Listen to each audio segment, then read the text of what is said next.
What if I told you that without firing a single bullet, without declaring war, India and China came closer to war than they had in the last 45 years in just one night? Would you believe that? This is the story of a night that was never supposed to happen.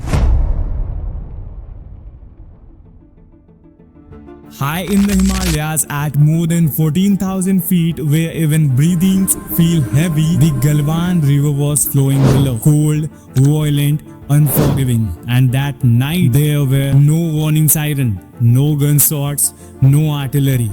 No war was announced. Yet what happened there changed India-China relations forever.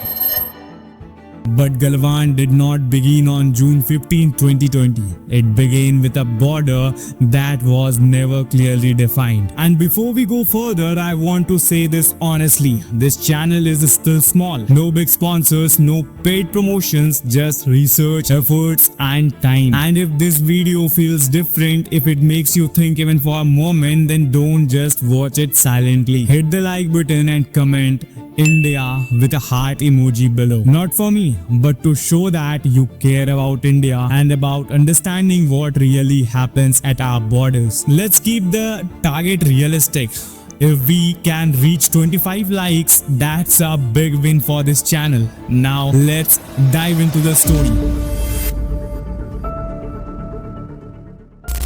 After the 1962 war, India and China stopped fighting, but they never solved the real problem. There was no mutually agreed boundary. Instead, they accepted something temporary, something vague, something dangerous. The line of actual control. A line that exists on paper but not on the ground. Each side patrols up to where it believes its territory ends. And when belief replaces clarity, conflict becomes only a matter of time. And to avoid another war, India and China signed multiple agreements 1993, 1996 and later years. The goal was simple: prevent escalation. The most important rule was this: no firearms near the line of actual control. The thinking was clear: if bullets are removed, war will be avoided. But no one asked one crucial question: what happens when soldiers stand face to face without guns? For years, this system somehow worked. Until early 2020, satellite images began showing unusual Chinese troop movements. New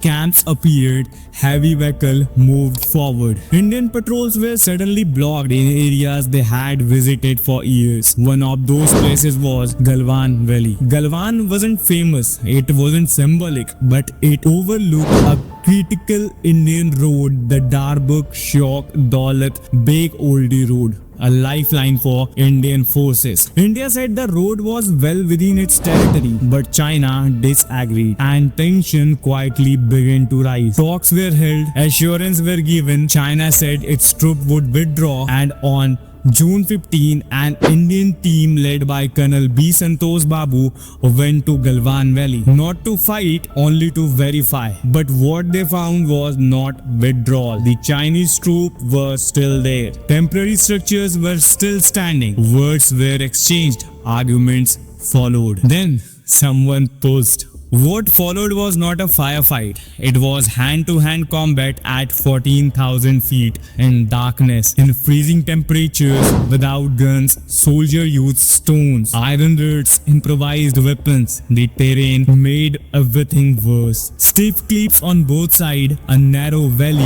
an icy river below. Men slipped, men fell. Some were dragged into the river, others couldn't stand back up. Not because they were defeated, but because the cold was faster than hell. The clash lasted nearly 6 hours. By morning, 20 Indian soldiers were dead. Colonel Santosh Babu was among them, and India announced the losses. China said nothing for months. Beijing denied any casualties. Later, international reports suggested otherwise, but by then the damage was already done. India responded not with panic, not with reckless escalation. Troops were reinforced, air power was positioned, border infrastructure was accelerated. At the same time, India banned thousands of Chinese apps, citing national security. The message was clear: India would not start a war, but it would not absorb pressure silently. Galwan was not just a clash, it was a warning that borders without clarity invites conflict, that silence can be as dangerous as bullets. The real question is not what happened in Galwan. The real question is, are we prepared if a night like that comes again? If you watched till the end, then please comment India with a heart emoji, and if this story mattered to you, then support the channel with a like and share this video with your loved ones. Thank you and Jai Hind.